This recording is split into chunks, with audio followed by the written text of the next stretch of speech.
tässä poikkipuolella silloin.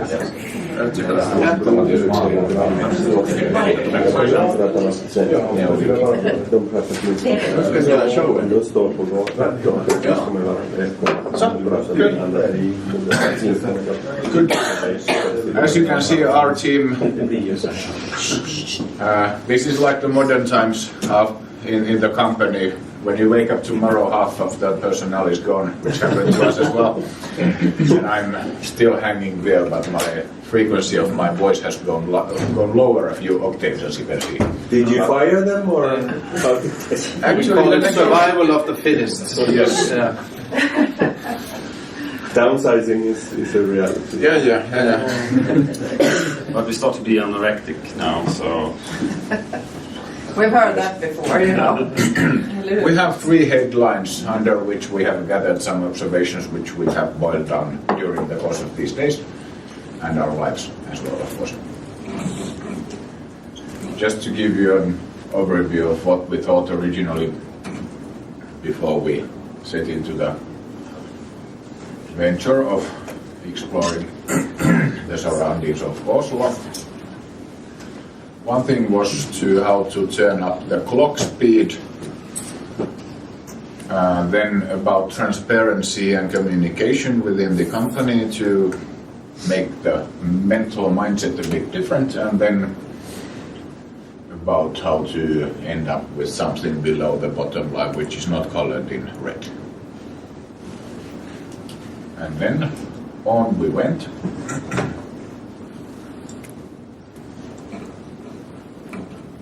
Yeah. The startup we met consisted of Erik Wilberg's daughter and her colleague. They are building an app which is at this stage it's basically a calendar. It's for people who have their relative in an elderly home, for instance.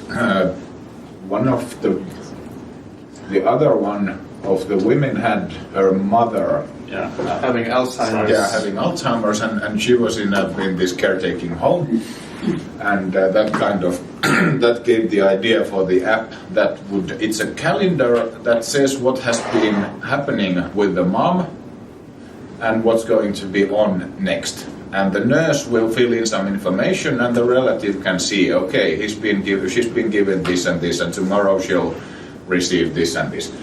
And the basic problem was that because the mother has Alzheimer's, when she goes and meets her and asks, okay, how has it been? What did the nurse do? I don't remember.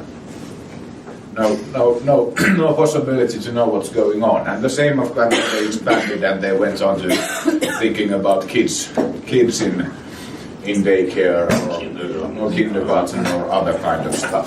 So it was a system called communication between the caretakers and the relatives to the patients. Yes. They were in a minimum lovable product phase. They had the calendar at that point. Of course, it contains a multitude of options to take from there, to be able to call to the nurse and ask questions and you name it. And they explained how they developed the idea. And from there on we got some thought food.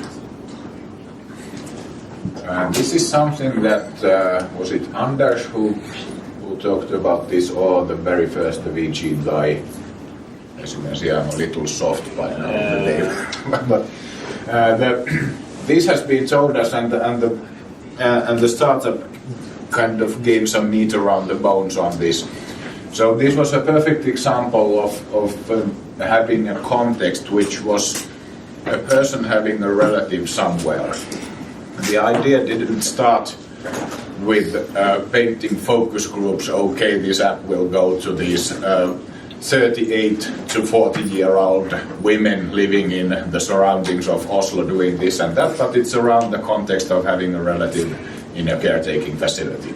Quite specific context. Yeah, Yep. And that's the way we should start our ideas, with the context or the problem. And we have tendency to go after the money. We start with the money, and then we try to rethink and Yeah, they were boldly going without a real business plan at this point. They had actually no idea on how to get the money. Obviously, many of you have already now come up with some suggestions how they could have money out of this application, coming from the local community or from a private healthcare operator or whatever, but that was still to come. yeah. Which was stated in this slide, which we will now pass by pressing the black square. Yeah, this is the one. This led to the thought she had a very personal relation to the idea of the app because it was her own mother and she was thinking about solving that problem. And then it's obviously it's better problem solving if you have a personal connection to the stuff you're doing. Then the following question, okay, we're a media company, of course everybody can't kind of relate to whatever problem there is. There's no possibility of personal connection to every project you have.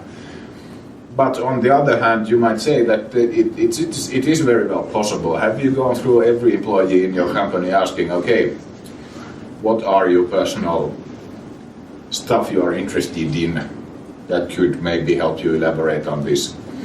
The example from Helsingin Sanomat was that they had a photographer who had been working for them for like many decades, and they did a retirement interview on him when he started the retirement. And at that point it turned out that he was kind of an almost professional cello player. He was a very good cello violinist with a exceeding knowledge of the music. And nobody knew. His supervisor was like, oh, why didn't you tell me before? And then obviously the company could have benefited from that in many points. For instance, all the stories written about cello stuff, he had expert knowledge, and then the supervisor asked, but why didn't you tell me? It was so obvious and so very fine hobby you have, and you must know tons of stuff. And then he said, well, yeah, but it was just a hobby, it doesn't have anything to do with the work, so I didn't think that it was important, I didn't tell. And we have these kind of people all over the company, which you could argue that you have a personal connection to anything you might end up doing. And you would be amazed what different types of interest that people have. I mean, very, very different. And that was one of the insights too. The guy from the VJ, every morning he speaks to the person. And what is like for 10 to 15 minutes every morning. And Anders from Mitt Media also, if you start new ideas, start with a bunch of people, so many, so you find the person who fight for those things.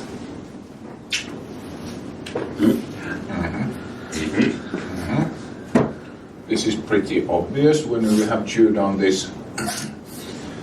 This might be, for me personally, this is one of the things I've been thinking about mostly these days. The question is, what are the points in the company where you can change direction? And the points are when you have something ready or visible. If you are launching a website, it takes for months or weeks depending on your cycle, and when you have the beta, then all the input rushes in and you say, okay, this looks good, this doesn't, then you change direction. Or if a journalist writes an investigative story and does some information seeking for 2 weeks and does phone calls and reads records, and so what is the point where you can change the direction of where the project is going? It's basically when you have the first draft. Then you see, okay, but this has happened. This is partly what we wanted, but not. Then you change. And the frequency in which you do this is the clock speed of your company. So pretty much all you have to do is shorten the cycle of getting something visible to be able to change direction. And that's what I mean by shortening the feedback loop. And that's one thing it's in the Scrum ideology or part of many of the agile frameworks, but the main message is that shorten the cycle by having something small ready as fast as possible, because that's the only point where you can nudge it a little bit. So the risk is the further you go into the development, the more difficult it is to change direction if needed. Anders from Meet Media had told us about the Hawk app, and he said it's always a short time. You're going to launch it, you have 1 month, and feedback loop. I don't really know if you see how Google works. They launch a bit fast the B version, but who the feedback, where they come from? The developer, the customer. So Yep, and that takes an organized. It's not just announcing. Okay, please give feedback. But some organized ways of gathering it is very much needed. Also includes the newsroom operations, as you know. Frequent feedback is good, and journalism is easy because you have a new minimum viable product every day and every hour. It's called a story, but that's a very easy goal to have the feedback loop shorter. For me, it was kind of what Anders was talking about. I think was 10 or 11 different steps in ways of development. I mean, it was kind of an aha moment, because everybody knows there's tons of different ways that you create waste in your development, but by just explicitly addressing them, it makes, well, at least for me, it makes it more visible, and in order to address the issues and to minimize the waste. And it was very, very insightful for me at least. I mean, and it's very, I mean, directly to bring back to the people who's developing focus. Here are 11 points, and where not to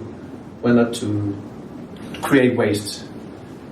And it was very, very useful for me. And it boils down to these unique points that you can kind of deconstruct the ways of wasting time. One that I thought of was getting rid of unnecessary handshakes, which in development they occur when you are multitasking or different people do the same project unnecessarily. In the newsroom, handshakes occur when you change shifts. Shift changing meetings, pain in the bottom. I was thinking how to reduce these change meetings in whatever we do. We have a certain change meeting every day, and then I'm okay. How should we reduce the length? And then I thought that no, actually, can we make it without 2 shifts? Maybe if we put everybody from the morning to the evening, so that nobody has to change anything. They do. We have the changing already, one stretch only. Yeah. That's about the talking part. The importance of the talking. That's often you face the barrier of meetings, having new meetings, but I think it's essential to invest some common time to have a frequent session of organized talking, pointing out some goals we are having. That 15 minutes per day is quite ambitious. It's a bit over the top, I think. But once a month I would say is too little. I'm aiming for having for the whole editorial department having once a week a session for like 20 minutes, but to keep it continuous and talk over and over in different words.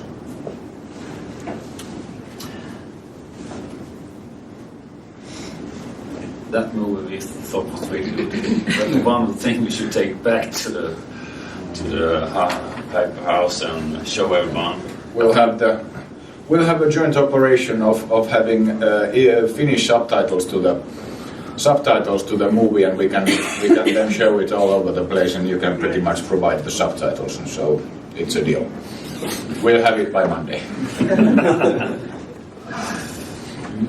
Did we get the link to that already, or you found it? No, just Hundo cut to YouTube. Yeah. And, Okay, Yeah. super. Meet Media. Yeah. Yeah. It comes as first. Quite easy to find. Yeah. On YouTube. Thank you. Yeah. Thank you.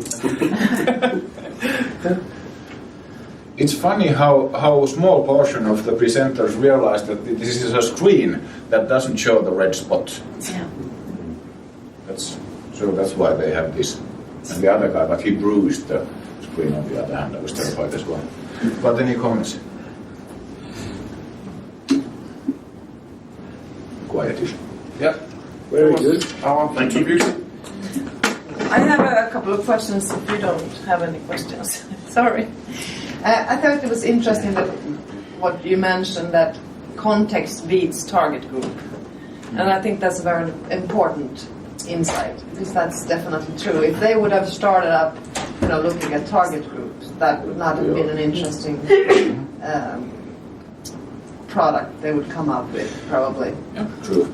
Although it's a little bit in between, I would add that you need some kind of focus group thinking, at least if you are dealing with providing information, because that's basically impossible if you don't know what the base level is to who you are addressing. So some thinking about that has to be there. Yeah, but and kind when of you user look at a testing, which is very close to focus groups, I think are very, very useful also. Yeah, There's but focus group and target groups are different. But a context, when you find a problem in a context, you always need to look who's in the context, of course, and where can we find these people and who else is in the context. But if you would have looked at a target group from the beginning, it would have been very difficult to find that. It would create a stronger product when it's in the right context. Yes. And the risk with these two girls that they had absolutely no idea whether this idea product was financially sustainable. Yeah. So that's a risk of not investigating a bit further. But do you Yes. remember what Anders said also yesterday, that the business plan would come in somewhere in his step 4. And when we listened to this Winterfjord, they also said that they didn't know where the money would come from in the beginning, because they wouldn't know if it would be a consumer to consumer or a business to business, or so they actually had the problem first, and then somewhere along testing. Wasn't that Anders had on the wood shield? Yeah. Solve the problem for the customers. Yes. And save us time to read 5 books. Yes. I was having another question, and maybe that's for the whole group actually, that VG, they talked about, and you took it up, having this meeting every morning or every week. Is it good, you think, to have the same voice speaking about I would bring in innovation I every would week? bring in guests that somehow relate or align. I think that leading something is, they have the saying that hell is about repeating things, and leadership is about repeating things and finding the new words too. Because immediately once something is familiar, you pass it. The automatic reminder in email that you have unpicked up purchases in your invoicing system, and you kind of, skip, nothing new, skip. So you have to always, when the message becomes familiar, you have to reformulate it so that it feels like new. What do you other think about that? Maybe somebody else. You go. I think it's the daily aspect is very, very important, because we need to reinvent the habits within the company. And if you do it once a month, even once a week, it's not really reinventing habits in the company. It's kind of information occasions, which is kind of an old school way of communicating. So it's also a lot about style. We have an info meeting every week, which is very old school, and it doesn't work. There's always some sort of a leadership person, blah, blah, blah, blah, there. And it already sort of reinforces a kind of a hierarchical way of looking at leadership. What we also introduced now is from Scrum. We have the leadership team has a daily Scrum at 8:45, where we just amongst ourselves go quickly through. I'm doing this today. Who is included in that? That's just an internal for the executive leadership team. Yeah, who are on that? The CEO and the top leadership. Okay. But then after that, I go immediately to my department, and we have the same thing with them. It's 15 minutes. and it's not that many people. We could also do something similar for the whole organization, but then it will be a bit different. And I think it's not only the passing of the information. That's one. It's kind of an excuse to be there. It's about it's about reinforcing the team. It's about doing a lot of delivery, passing over a lot of things that is unseen. This sounds like hocus pocus, but I've done this already in the old organization, and it's extremely strong. It has very a lot of like hidden advantages that you don't see. And it's new, and the kind of technique matters a lot. One example is that we have some communication about the content of what we do in email, but it turns to very much it turns out like yap, and then I have to mail, okay, we take it from here, please shut up and don't waste anybody's time by having this 30 email long discussion about whether a headline was not right or wrong. So email does this, but then WhatsApp groups or Facebook or in more informal meetings work very well, and even the WhatsApp group is so well that even the, let's say, normal journalists, when they have a weekend off, they still might comment on ideas on like Saturday or Sunday afternoon, so they give input, they're excited about something, they share, okay, this is cool, should we do this as well? But if you would send email to the same person at the same time, he would send the union representative to me to talk that, okay, you are breaking the barrier between working hours. We do that with Slack. Probably. Yeah. My point is that I think within the thinking of shared leadership, I think it's very strong if you find a way to work where many people says the same thing.